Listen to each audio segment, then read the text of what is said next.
Rojas Quiseno es hijo de una costurera y de un comisionista y está en la búsqueda de los conocimientos para una práctica médica más humana y más natural. En una de las cirugías que entraba como ayudante teníamos que amputarle el pie a una paciente y yo no veía máquina de anestesia. Entran unos dos orientales y hacen unos bloqueos con agujas y es así como empiezo a descubrir vacíos. Yo quería vivir con los indígenas y ver una cantidad de procesos terapéuticos que tampoco nunca me habían enseñado, con que podía manejar tanto con la fitoterapia, que son el uso de las plantas medicinales. Escribí un libro que se llama Las 100 enfermedades más frecuentes, pero a ese libro yo le tenía que poner el complemento terapéutico y escribo cómo hacer de la cocina una farmacia. Si la comida mala nos enferma, la comida buena nos alivia. Uno dice, sí se puede ejercer una medicina diferente. ¿Desde dónde? Desde esto, desde la huerta, que en conjunto permiten buscar la salud. El ego es creer que una sola persona es capaz de curar a un paciente de algo. Nosotros en los parques de la salud tratamos de hacer una consulta integrativa, donde un médico puede hacer la historia clínica, pero es evaluada por 10. Empiezo a estudiar la nutrición y a descubrir cómo podría enfrentarme a tantas enfermedades sin un peso en el bolsillo, pero en una finca o en un supermercado. En la medicina uno debería actuar en grupo. En la comida sucede lo mismo. Cuando yo realizo un batido, estoy haciendo una sinergia de unas propiedades terapéuticas nutricionales que en conjunto permiten buscar la salud.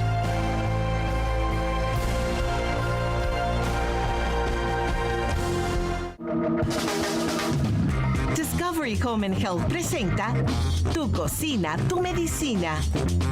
¿Sabías que la materia prima de muchos medicamentos puede encontrarse en la cocina de tu casa? Así es, ingredientes naturales como la sábila, el brócoli, guatila, la caléndula y miel, entre otros. Al ser combinados de manera óptima, se convierten en remedio para varias dolencias comunes, efectivos como la píldora o el jarabe, pero traídos desde el huerto. No es por nada que 400 años antes de Cristo, Hipócrates, considerado el padre de la medicina moderna, dijera: sea el alimento tu medicina y la medicina tu alimento. Acompáñanos en este maravilloso viaje alrededor de la medicina hecha en casa, descubriendo ingredientes, remedios, recetas y secretos para llevar una vida más saludable y natural. Presentado por Dr. Rojas y el Parque de la Salud. Nuestra salud es lo más importante y valioso que tenemos. Durante 20 años hemos llevado mensajes de educación y conciencia a diferentes hogares para que paso a paso logremos tener mejores estilos de vida. Los invitamos que todos los días le aporten un grano de arena a su salud, sintonicen Conexión Vital y acompáñenos en nuestras redes sociales buscando Dr. Rojas. Muchas gracias por estar nuevamente con nosotros en una edición de Conexión Vital, un programa de prevención y educación en salud. Para mí es motivo de mucha alegría estar cada día con todos ustedes, orientando, educando con todo el equipo de profesionales del Parque de la Salud, con el apoyo de la Universidad Manizales y muchos más profesionales que comparten con nosotros este espacio de prevención y educación. Estamos hoy grabando desde nuestro Parque de la Salud en Dos Quebradas, donde llevamos a cabo nuestro programa y proyecto Limpieza de Colon con recambio de flora intestinal y limpieza de hígado. Un programa de 6 días maravilloso de cuidado para nuestra salud. Y es un modelo de salud que cada día queremos promover más, como el fin de semana del Día para tu Salud y Día para tu Alma. Definitivamente, cuando invertimos tiempo en nuestra prevención, en nuestros exámenes, en nuestro cuidado, estamos adelantándonos al proceso de la enfermedad. Y esa es la finalidad con todos estos temas y con todos nuestros invitados, que ustedes tengan conciencia de esa consulta médica integral, oportuna, para evitar tantas complicaciones. Muchas personas dicen que la salud es muy costosa. Realmente lo que es costoso es la enfermedad. Y para no llegar a la enfermedad, pues hay que hacerlo del carro, que lo llevamos a la técnico-mecánica, al SOAD, y el carro la tenemos clara. Pero debemos de tenerlo muy claro también en nuestro cuerpo, y nuestros parques de la salud están abiertos con todos los médicos para poder hacer estos proyectos preventivos. Hoy vamos a compartir este programa con una de nuestras compañeras, la doctora Dauna Rodríguez Valois. Ella es médica y cirujana, es especialista en metabolómica, en nutrición, en homotoxicología, en dismetabolismo y además de tener sus prácticas médicas en hospitales ortodoxos, tiene muy claro ese concepto integral que le ha dejado como legado su madre, la doctora Marta Valois, que ha sido nuestra profesora y nuestra guía en compañía de nuestro ya viajero, el doctor Julio César Payán de la Roche.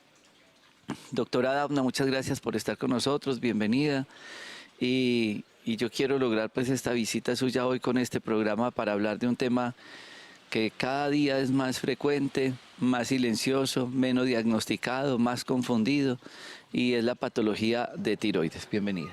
Muchas gracias, siempre un placer estar acá contigo y con todos nuestros televidentes en este espacio que pretende educar un poquito y sobre todo abrir puertas a preguntas y que la gente pueda ir buscando ayuda cuando lo necesite. Bueno, así como tú lo estabas diciendo, las patologías de la tiroides son cada vez más comunes. Uno podría decir, y lo ve mucho uno en la consulta, que es la puerta de entrada para el síndrome metabólico. Entonces, el síndrome metabólico se llama síndrome pues porque es un conjunto de patologías que llegan a afectar pues una persona, ¿cierto? No necesariamente es una sola cosa. Empieza generalmente por una dificultad con el manejo del peso, o no necesariamente del peso, pero sí del estado nutricional, por tener demasiada grasita pues en nuestro índice de masa corporal. Y pues termina en cosas tan complicadas como una diabetes, ¿cierto? Una hipertensión, un infarto, un accidente cerebrovascular. Otras muchas cosas que ya son pues cuando ya nos hemos pasado de esa etapa preventiva y hemos llegado a la enfermedad franca, que es así que es costosa, ¿cierto? Entonces, en cuanto a la tiroides es una glándula que hace parte de un eje que nos organiza muchas cosas del sistema metabólico. Hay muchas confusiones al respecto, inclusive, qué pena con los compañeros médicos, pero inclusive los médicos yo veo que todavía tienen mucha confusión en el manejo como tal de la patología tiroidea y encuentro muy comúnmente errores grandes, ¿cierto?, con respecto a eso. Entonces, si vamos a hablar del hipotiroidismo, es la más común, ¿cierto?, y es la más ligada al síndrome metabólico y a los aumentos de peso. El hipotiroidismo es una patología que muchos pacientes, personas, mujeres, sobre todo de 30 años, 20 y pico, en fin, empiezan a padecer y pareciera que fuera una cosa muy inocua y que no tiene mayor problema y que a futuro no va a presentar ninguna dificultad al respecto, pero es la puerta de entrada para muchas dificultades a largo plazo. Por lo tanto, el hallazgo de ese hipotiroidismo, el manejo del mismo y las intervenciones en cuanto al resto de cosas, no solamente la pastica pues, de levotiroxina, sino el resto de cambios que tiene que hacer esa persona en sus hábitos de vida es bastante importante. Bueno, vamos a contextualizar un poco a las personas con la tiroides. ¿Dónde está? ¿Con qué se conecta? ¿Cómo es ese proceso hormonal y por qué es tan importante para nuestra vida? Bueno, la tiroides está ubicada en la zona anterior del cuello, ¿cierto? O sea, adelante aquí de esta zonita, y es un eje, por eso decíamos ahorita esa palabra. Eje quiere decir que desde la hipófisis y el hipotálamo, que son cositas que están en nuestro cerebro, se mandan unas órdenes químicas que hacen que la tiroides, los ovarios, bueno, todos los otros órganos del metabolismo, pues emitan otras señales también químicas que son las que finalmente trabajan en nuestros órganos. Ahí empieza la primera confusión con el hipotiroidismo, porque si uno mira gente que en la casa nos esté viendo y le han hecho un examen de TSH, ¿cierto? Entonces, muchas personas me preguntan en la consulta, ¿por qué si la TSH la tengo alta, me están diciendo que soy hipotiroidea? Eso suena como contradictorio, ¿cierto? Porque si está alta, pues porque hipo, que es de bajita, ¿cierto? Entonces resulta que la TSH, ese es el primer error, la TSH no es la hormona que la tiroides produce, es la hormona que se manda desde unos sistemas de nuestro cerebro a la tiroides para que produzca, o sea, es la hormona estimulante de tiroides. ¿Qué quiere decir eso? Que le están diciendo a su cerebro, hey, nos falta productos de la tiroides, entonces esta hormona que es la TSH, la que va a enviar es la señal a la tiroides para que trabaje más de la cuenta, ¿cierto? Es la que va a mandar allá cuánta va a ser la producción. ¿Y cuál es la producción en sí de la tiroides? Una cosa que se llama la T3 y la T4, siendo la T4 la que uno más mide y organiza. Entonces ahí empiezan las primeras dificultades grandes. Entonces, la TSH, si bien es la primera cosita que uno mide, ¿cierto?, la primera hormona que uno mide, no es determinante para iniciar un manejo farmacológico en hipotiroidismo. ¿Cuál es la primera salvedad que hay que hacer ahí? que en pacientes jóvenes asintomáticos, o sea, que no les pasa nada, sino que yo le mandé ese examen porque, no sé, llegó al control del adulto, o porque se me ocurrió mandárselo por lo que haya sido. Si está por debajo de 10, aunque 10 es un valor alto, ¿sí? Y está por fuera del rango normal, si yo no tengo razones para medicarla, no tengo por qué medicarla, ¿sí? Entonces ahí es la primera cosa que uno ve mucho en consulta, que son pacientes con TSH de 7.5, 7.4, que no están cansadas, que no se les está cayendo el pelo, que no están teniendo brotes en la piel, que no están teniendo dificultades con el sueño. Bueno, un mundo de situaciones de la tiroides y de todas maneras le mandan levotiroxina. Tratando el examen. Sí, pudiéndoles solamente, digamos, decir, señora, necesita bajar un poquito de peso, ¿cierto? Hay que hacer ciertas cositas en nuestro diario vivir que nos podrían permitir parar ese proceso ahí, ¿cierto? Y no tener que llegar a una pasta. Si bien para mí la levotiroxina es una de las moléculas, la pastica que se toma la gente con hipotiroidismo, es una de las moléculas mejores fabricadas y a la gente le suele ir muy bien con ella, no tiene mayores efectos secundarios, pues tampoco hay la necesidad de casarse pues con un tratamiento sin necesidad de pronto, ¿cierto? Ese es el primer problema. El segundo problema grande es los pacientes que sí tienen síntomas, que son todas esas cosas. La caída del cabello, el cansancio crónico, dificultades para conciliar el sueño, muchos rash en la piel. Esas personas sí tenemos que pensar si necesitan o no necesitan un tratamiento y por eso tendríamos que hacer otras mediciones diferentes. Muchos de ustedes se quedaron con el tema de pronto de tiroides. La tiroides es esa que engorda, entonces hipotiroidismo. Pero hay otra patología muy delicada que es el hipertiroidismo. Antes de ir a estas notas saludables, hablamos hipófisis, tiroides y qué es el hígado. ¿Por qué el hígado es tan importante en la tiroides? Pues también porque tiene muchos elementos desde lo que él segrega que van a ser parte de los elementos que va a utilizar la tiroides para trabajar. Y se afecta al uno, o sea, el hígado afecta a la tiroides y la tiroides afecta al hígado. Ahí se transforma la T3 en T4. Entonces es todo un proceso metabólico ahí grande, pero es una cosa bidireccional, ¿no? O sea, como siempre lo hemos dicho en nuestros programas, no somos por pedazos, somos un todo. Eso es muy importante que lo tengan presente, porque si estamos hablando de esto, realmente no está acá la tiroides, está acá también, está en el hígado también y en el intestino, porque en el intestino también se hace todos esos procesos de transformación de todos estos elementos o estas sustancias que habla la doctora Dafna Rodríguez Valois, para que nosotros tengamos un buen circuito hormonal. Veamos estas notas saludables, cómo hemos transformado los nutrientes de la naturaleza en ese complemento ideal para la salud, porque vamos a hablar un poco de los síntomas del hipotiroidismo y de los síntomas del hipertiroidismo. Veámoslas.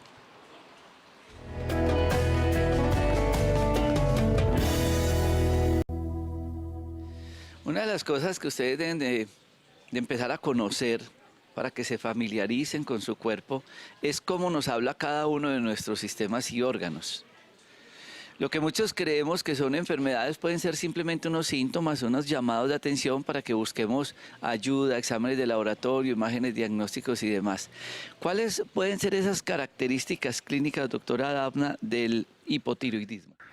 Bueno, el hipotiroidismo también confunde mucho y digamos que es una de las patologías que no siempre se diagnostica a tiempo porque los síntomas son absolutamente inespecíficos. ¿Qué es inespecíficos? Que casi que el 80% de las personas nos podríamos identificar con una persona hipotiroidea, que es que estamos con cansancio casi todo el tiempo, que quisiéramos estar durmiendo mucho, que se nos reseca un poquito la piel, que aparecen a veces brotes también en la piel, como alergias entre comillas, ¿cierto? Que se nos cae mucho el pelo, que es un desánimo, una cosa así impresionante, les da estreñimiento, como que todo se enlentece muchísimo. Los ciclos menstruales pueden cambiar, pues para cualquiera de los dos lados, generalmente es que se extiende el ciclo en el tiempo.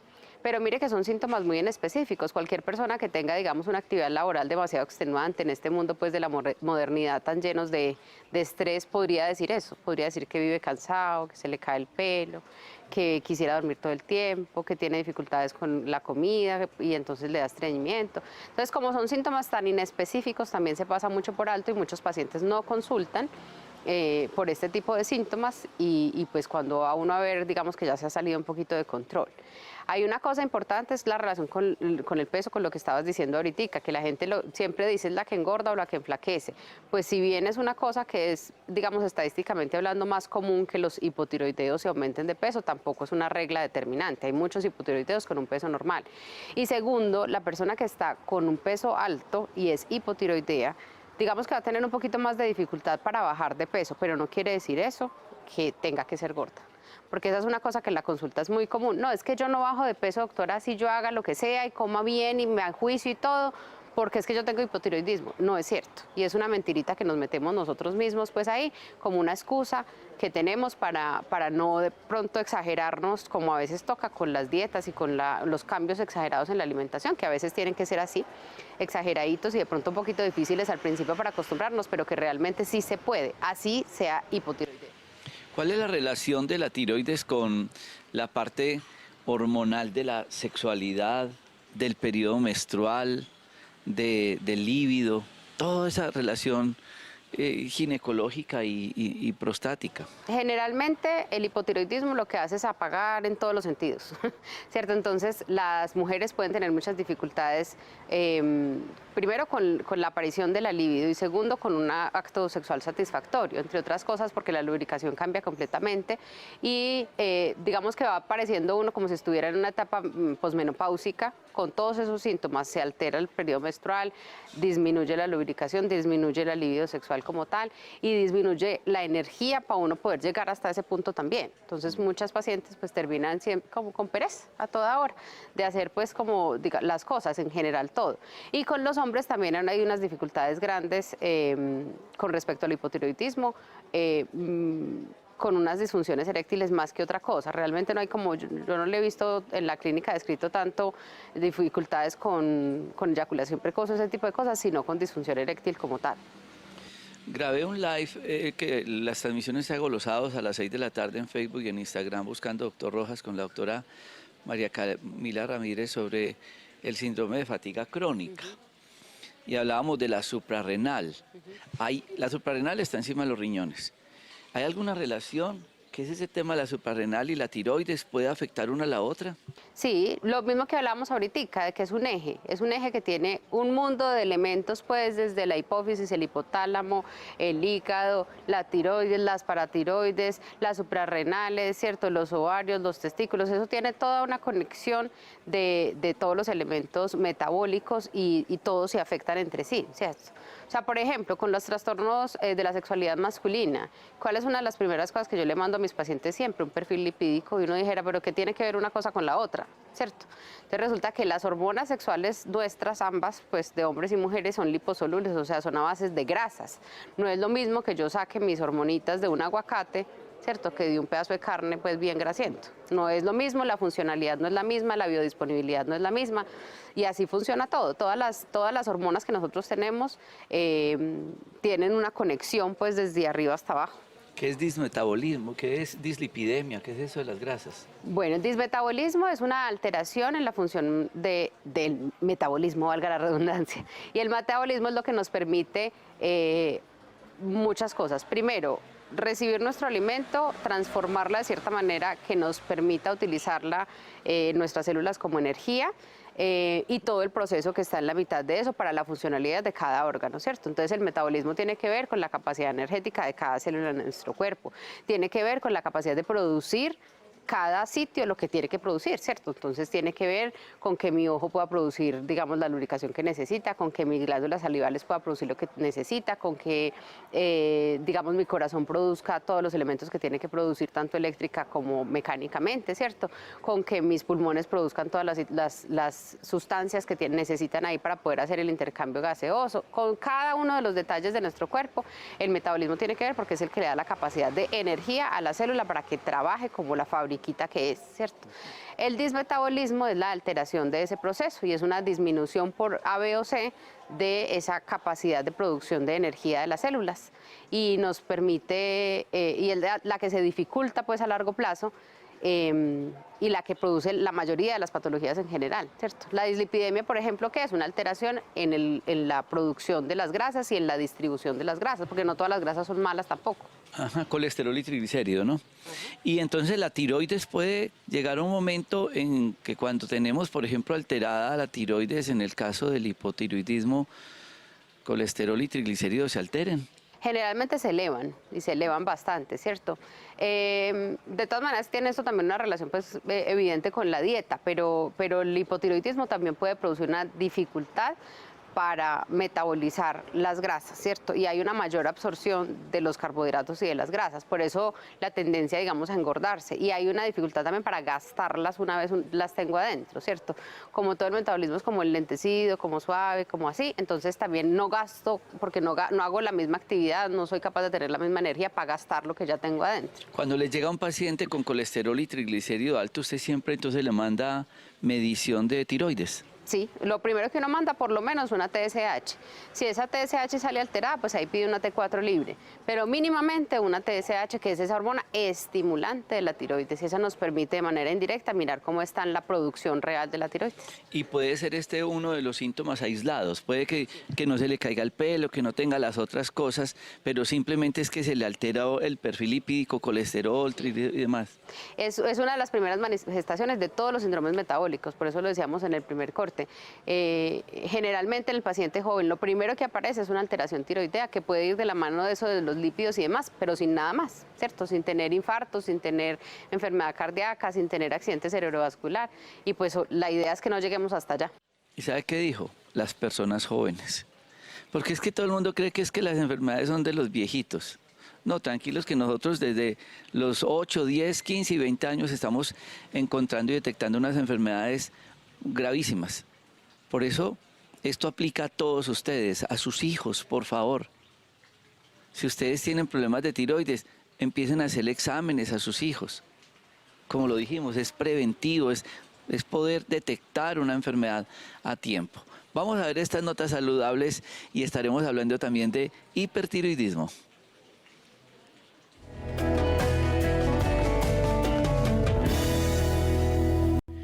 Otro aspecto importante para conocer de la tiroides es el hipertiroidismo. Todos entendemos la palabra que hiper es mucho. ¿Qué es lo que pasa en nuestro cuerpo? Porque ustedes han oído, es que a esa persona están como saliéndosele en los ojos.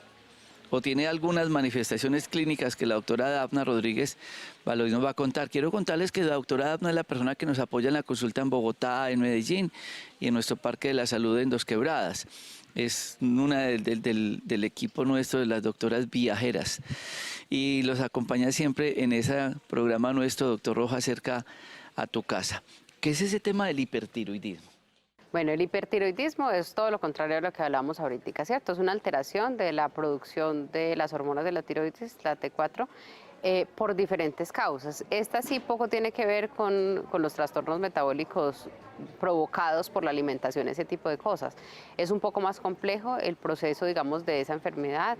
La aparición se da por alteraciones muy distintas, ¿cierto? Generalmente hay cosas autoinmunes, hay cosas infecciosas, hay cosas de contaminaciones pues, electromagnéticas y cosas de esas que producen esas alteraciones de la tiroides.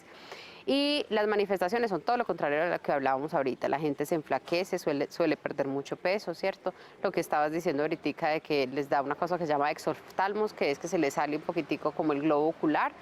Se ven como que si fueran muy ojoncitos, pues, y realmente uno va viendo que paulatinamente hablando se va haciendo peor. Como muy acelerados, ¿cierto? De pronto un poquito ansiosos, nerviosos, un poquito irritables, como con el genio un poquito difícil de manejar.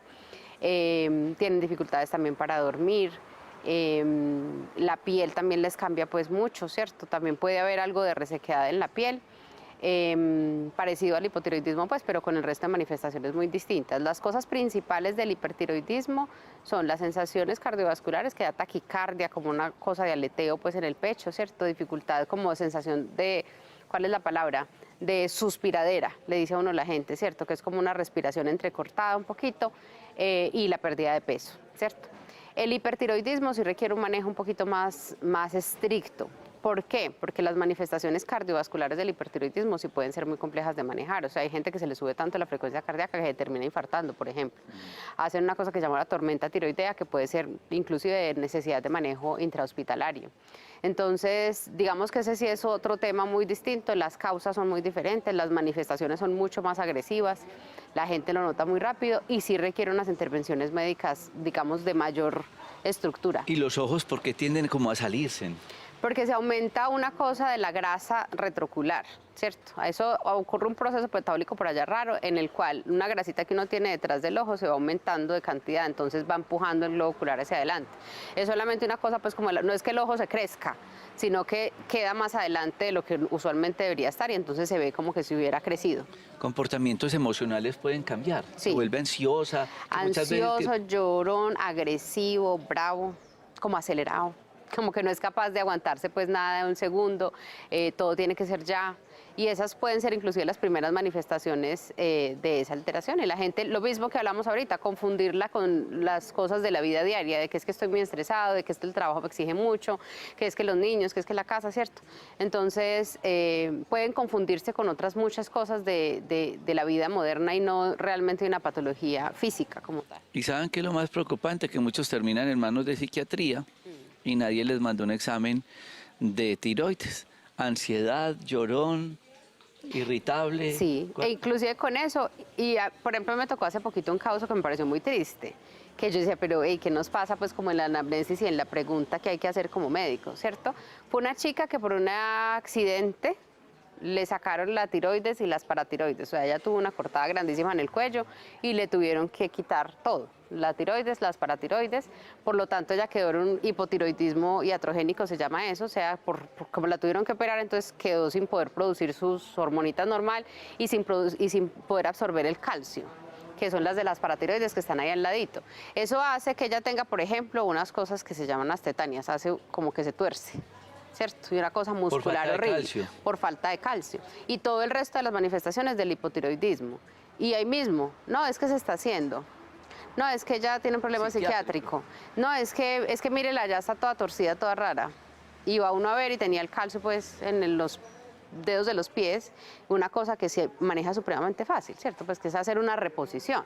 Entonces, ¿dónde está la pregunta? Recordar siempre y a los compañeros médicos, se los recuerdo y a todos nos pasa que se nos van las luces a veces, pero hay que tenerlo muy en cuenta, que muchas de las patologías psiquiátricas tienen que ser de diagnóstico al final de yo ya haber buscado todo, no empezar por eso, a menos de que yo ya tenga claridad absoluta de lo que está pasando, pero siempre que sea por descarte al final, después de que yo ya busque todas las otras posibilidades de una enfermedad física claramente, y ya si veo que no funciona por ninguno de esos lados y que todo, digamos, está aparentemente bien, entonces ya sí puedo quedarme con la idea de que sea una enfermedad psiquiátrica, pero a menos de que seamos personas supremamente expertas, pues no empezar por ahí, porque generalmente uno la embarra. Cambios de comportamiento puede ser una manifestación clínica de tiroides. Sí.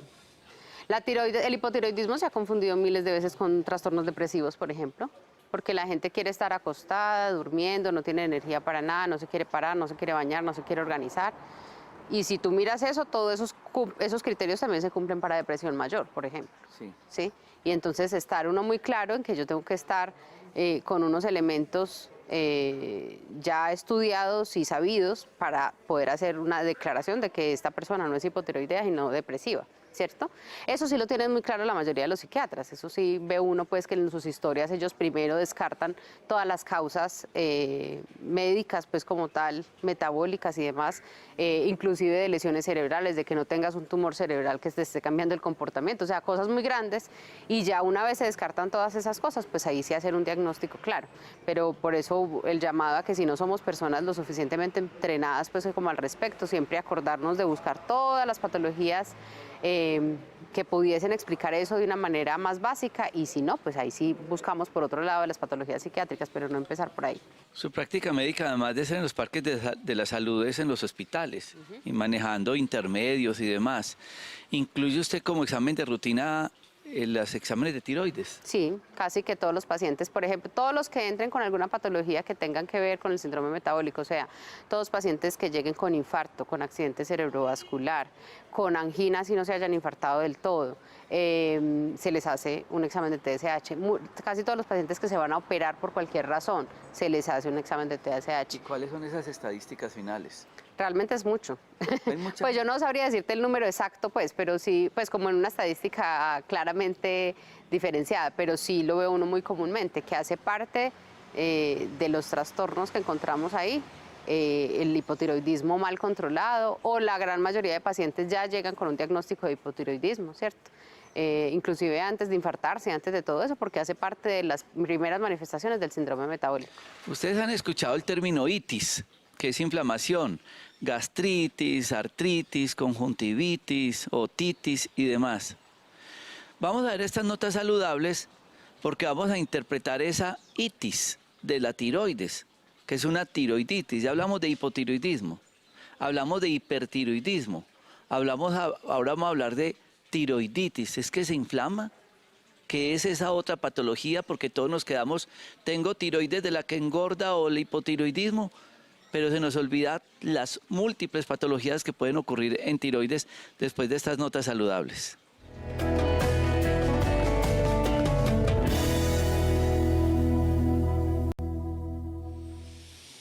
Otra patología que es importante que ustedes conozcan de la tiroides es el proceso inflamatorio. Así como ustedes han dicho, tengo una gastritis, tengo una amigdalitis, tengo una tendinitis, una artritis, inflamación.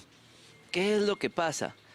También ocurre que nuestro sistema inmunológico nos ataca, como las enfermedades inmunológicas, o pueden haber otros procesos por los cuales se inflame la tiroides e inclusive cambie de tamaño y no sea ni hipotiroidismo ni hipertiroidismo. Sí, pues hay cosas como la tiroiditis, especialmente la que más se ha estudiado y la que más se habla, es una cosa que se llama la tiroiditis de Hashimoto, que suele ser una alteración del sistema inmunológico atacando pues a nuestro propio cuerpo, ¿cierto? Generalmente las manifestaciones de ese tipo de patologías son similares al hipertiroidismo y pueden ser muy agresivas y son agudas, ¿cierto? Muchos pacientes con tiroiditis de ese tipo terminan hospitalizados y toca hacerles yodoterapia, o sea, toca manejarlos como si fuese un cáncer de tiroides y apagar la tiroides, digamos, un poquito de las malas, ¿cierto? Y a veces toca. Uno intenta, digamos, desde la práctica que hacemos en nuestros parques de la salud, tratamos siempre de volver simplemente la homeostasis, o sea, como al equilibrio y no ir a tratamientos tan agresivos, pero en patologías como la tiroiditis a veces se ve uno obligado a, digamos, disminuir por completo la funcionalidad de la tiroides, porque me es más fácil después yo controlarla solamente con la pastica de levotiroxina, ¿cierto? A veces ella se enloquece tanto a producir tantas cosas y es fluctuante, ¿cierto? Entonces hoy está alta, mañana está bajita, pasado mañana vuelve y se sube, entonces uno como que no puede organizar un tratamiento con juicio, porque entonces a los 8 días ya ese no le sirve, sino que tengo que pasarla a la otra, manejarlo como hipotiroidismo, y en 15 días a hipertiroidismo, y así me la voy pasando. Entonces llega momentos en que eso se hace imposible de manejar, y la mejor manera es simplemente parar que ella no produzca nada, que no funcione en lo absoluto, y yo desde afuera con medicamentos suplir la hormona que debería ella producir de una manera ya más controlada. Entonces, a pesar de que nosotros tratamos de ser siempre lo menos agresivos posibles con nuestros cuerpos, a veces sí toca la alternativa del yodo. A ver, cuando uno tiene artritis, mi sistema inmunológico como que se equivocó y va y empieza a destruirme las articulaciones. ¿Por qué pasa que ese sistema inmunológico se confunde y me ataca la tiroides y me la puede inflamar o alterar? Pues de eso hay muchas teorías, porque realmente no hay una cosa como comprobada de manera absoluta. En cuanto a las fallas del sistema inmunológico, se ha pensado mucho, pues desde priones, que son, bueno, una cosa muy loca y de contaminación vírica, hasta muchos de los elementos que en nuestra alimentación estamos consumiendo diario, de los elementos químicos que se le echan a nuestros nutrientes, que hacen que el sistema inmunológico viva como en alerta permanente, porque nos están entrando un mundo de elementos que no deberían estar ahí, que hacen que ella se dispare a trabajar y ya después queda como confundida.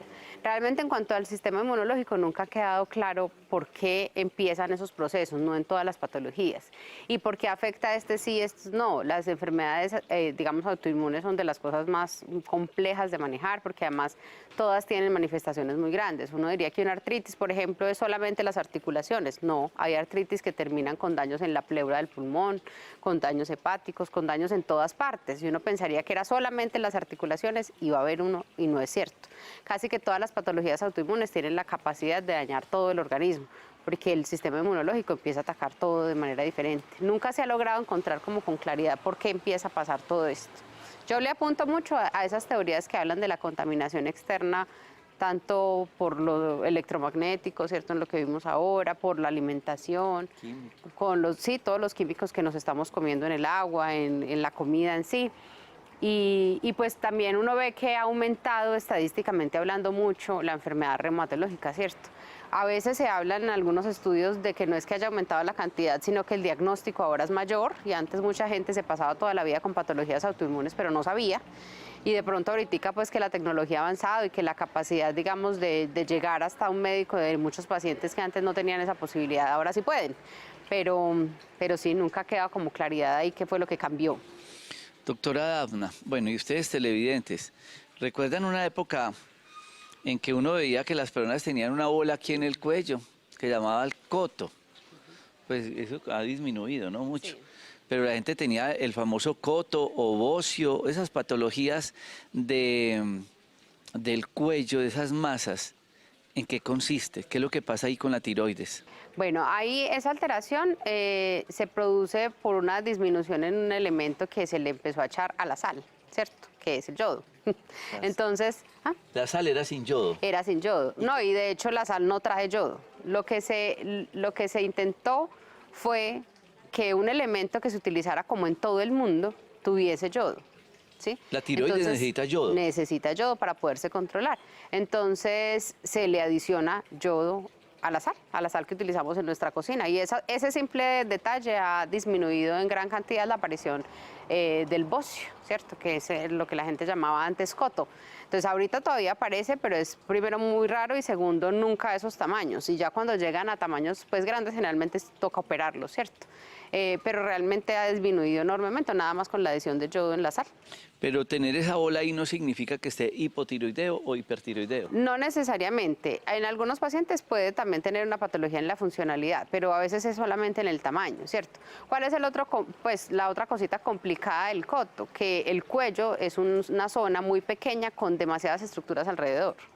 Entonces, a veces tener que llegar a operarlos, por ejemplo, es muy complejo, porque ya ha cogido, digamos que ha infiltrado, no infiltrado como un tumor, porque no es esa la palabra, sino que ha cogido como partes del sistema carotídeo, ¿cierto?, de la yugular, de la zona por donde respiramos, de la tráquea, entonces se hace una cirugía muy compleja. Entonces también uno siempre trata pues de no llegar a esos puntos, sino que las intervenciones sean tempranas para que los procesos quirúrgicos, en caso de necesitarse, pues también sean fáciles.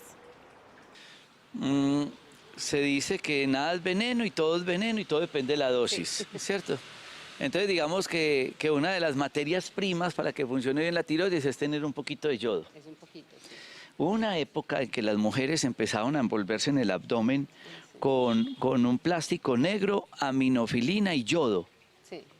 Y perdóneme, pero muchos quedaban pesando 40 kilos con cajón y todo. Sí. ¿Qué fue lo que pasó ahí? Pues que el yodo exagerado, de hecho, también es lo que uno utiliza en quimioterapia para cáncer de tiroides, por ejemplo, ¿cierto? O sea, el yodo cuando se exagera en su dosis también puede ser sumamente peligroso y los daños en el proceso metabólico son totales. Pues siempre necesitan después una suplencia, ¿cierto? No es así como que yo le echo yodo y ya. No, eso tiene que tener después un proceso supremamente estricto para tener una regulación del sistema metabólico desde afuera. Qué bien. Es muy importante que ustedes tengan todos estos aspectos de esta patología tan frecuente que es tiroides, para que tengan claro. Yo sé que muchas EPS tratan de no mandar exámenes porque pues hay que economizar platica, ¿no? Pero de rutina, ustedes cuando sientan cualquier cambio, es que mire todo este historial de síntomas que ha dicho del hipotiroidismo, del hipertiroidismo, de la tiroiditis, de estas alteraciones de tiroides, para que ustedes tengan como rutina este examen. ¿Cuántos pacientes están encerrados en la casa porque se les apagó el motor? Tienen la baja la energía, deprimidos, tan raro, llorando, no quiero salir, no me quiero arreglar, vestir. Y resulta que no es de psiquiatría, es de examen de tiroides, es de tomarse una pastica. Por eso, importante que tengan muy claro esto. Vamos a ver estas notas saludables y vamos a contarles cosas que podemos hacer para mejorar esa calidad de la tiroides.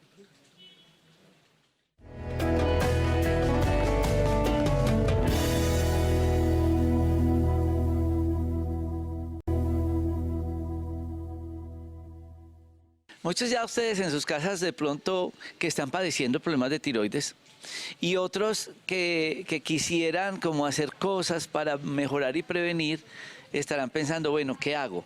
Hay algunos alimentos que pueden mejorar o empeorar la tiroides. Sin lugar a dudas estamos exponiendo unos alimentos con agrotóxicos, con preservantes, bueno, mil cosas.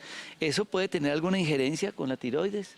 Sí, pues realmente hay pocos estudios al respecto, pero uno diría que sí, pues porque varios de los elementos que se utilizan en los agrotóxicos pues tienen efectivamente unos niveles altos de yodo y de otros elementos que pueden dañar la tiroides. Y bueno, hay que empezar por un cambio en la alimentación y la primera cosita ahí es que el peso esté controladito, porque el aumento del peso tiene mucha relación con las alteraciones de producción de la T4-Leucis, ¿cierto? Simplemente empezando por ahí. Nada más bajando de peso, muchos pacientes pueden empezar a mejorar la funcionalidad de su tiroides.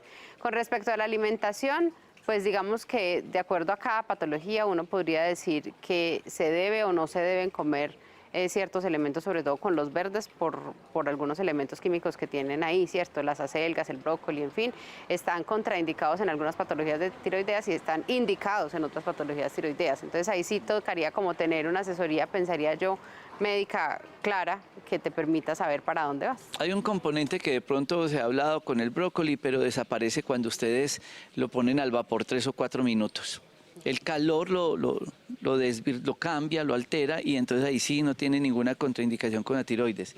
Encontramos unos artículos indexados de galpones donde encontraron que muchos de esos pollitos que tenían esa luz prendida 24 horas empezaban a tener un proceso de tiroides, inflamada la tiroides. ¿Puede esas alteraciones y esos cambios del ciclo circadiano, las luces, estar hasta tarde y demás, alterar la tiroides? Sí, efectivamente, pues se ha hablado siempre mucho de todo lo que produzca estrés, ¿cierto? Sí.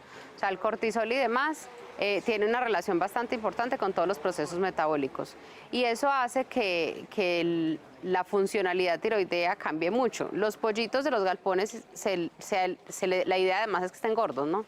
Entonces también les producen cierto estrés y cierta cantidad de elementos químicos que les aumenten esa ganancia de peso.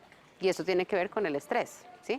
Entre yo más me trasnoche, invierta ese ritmo circadiano porque tengo un trabajo, no sé, de noche, ese tipo de cosas me pueden aumentar, nada más eso, pueden aumentar el peso. Y ahí también tener una relación directa con la tiroides. Deporte y tiroides.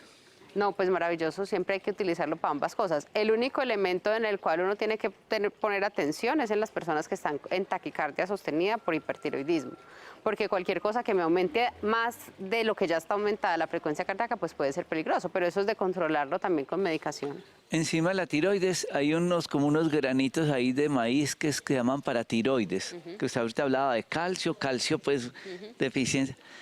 El sol.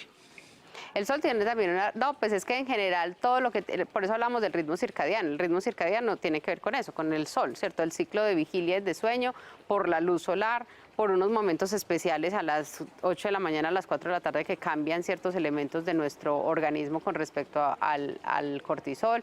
También el horario del sol es importante, ¿cierto? Le hemos dicho que no es chupar sol pues a las 12 del día ni ese tipo de cosas, sino en un horario que sea realmente aprovechable en cuanto a la vitamina D y la relación con el calcio, que es bastante importante. Por eso mire que la mayoría de suplementos de calcio dicen con vitamina D, ¿cierto? Ajá. Y la vitamina D no es otra cosa que sol. Somos como la tabla periódica, ¿no? Ustedes nos oyen, si uno le dan las cenizas de una persona, ahí está la tabla periódica. Y entonces hemos hablado tiroides yodo, que es ese tema de tiroides selenio. Bueno, el selenio hace parte bastante importante de los precursores, o sea, la materia prima con la cual la tiroides produce sus elementos. Entonces, realmente los suplementos de selenio son importantes para la calidad de esa hormona que ella va a producir. Bueno, ¿qué consejo final le daría a tantas personas que están en sus casas y están preocupados con el tema de tiroides? ¿Qué hacer? ¿Cómo mejorar, prevenir, cuidados, demás? Pues como medida principal, estar muy atento a los síntomas y ante cualquier aparición de ellos buscar una ayuda médica con examencitos, ¿cierto? Con que las cositas queden claras y no suponiendo. Y segundo, lo mismo que siempre hemos hablado en cuanto a todos los síntomas metabólicos, y es que una buena alimentación, un buen sueño, un descanso, una tranquilidad como en su vida, encontrar ese tipo de elementos es bastante importante, si no lo más importante a la hora de tener un buen sistema metabólico. Si yo duermo las horas que necesito dormir, en la noche, ¿cierto?, que me alimento a las horas que son, la comida que es, logro hacer ejercicio y tener el peso adecuado. Generalmente es bastante escaso la persona que en esas condiciones tenga una alteración tiroidea. No toda obesidad es tiroides, porque hay No. gente no bajo de peso porque es que tengo tiroides. No, y realmente el hipotiroidismo dificulta la disminución del peso. Una vez yo ya lo gané, pero no es la causa de ganarlo. ¿Sí? Es decir, que no todo persona obesa tiene problema de tiroides. No, y no todo paciente hipotiroideo tiene por qué tener dificultades para bajar de peso. O sea, si usted se pone estricto y juicioso, tiene que bajar de peso, con o sin hipotiroidismo, ¿cierto? ¿Que hay dificultades un poquitico más en gastar la energía? Sí, pero no es que no se pueda, ¿cierto? Eso hay que sacárselo de la cabeza y eso es súper común en la consulta. A mí me parece muy importante que todos ustedes tengan esto presente porque es que siempre están diciendo obesidad, tiroides, pero se nos olvida que es otro tema con la doctora Dafna para tratar más adelante, obesidad, dismetabolismo. Pues otra cantidad de patologías. Total, lo que ella nos dijo desde el principio, esto es un eje, tiroides es aquí, pues ahí está la carnita, pero aquí está fábrica, acá está fábrica, intestino, hígado, hipófisis. El cuerpo es integral. ¿Qué hacemos nosotros? ¿Qué nos enseñó la mamá de la doctora Dafna Rodríguez Valois, la doctora Marta Valois? La medicina integrativa. La medicina holística. Eso es lo que tenemos que entender. El cuerpo es una unidad entera. Y nosotros acá no tratamos enfermedades, tratamos enfermos. Porque cuando yo analizo a la doctora Dafna, es muy distinto que yo analice a María, a Berta, a Clara, a Luisa. Así todas tengan o un problema de peso, o un problema de tiroides, o un problema cardiovascular. Hay una historia detrás de cada paciente. A todos ustedes muchas gracias por estar con nosotros en Conexión Vital. No olviden remisión a las 6 de la mañana. Todos los días estaremos con todos ustedes y en nuestras transmisiones también los sábados en Instagram y en Facebook 6 de la tarde. Muchas gracias, felicidades, doctora Dafna, gracias por estar con nosotros. Muchas gracias a ti. Felicidades.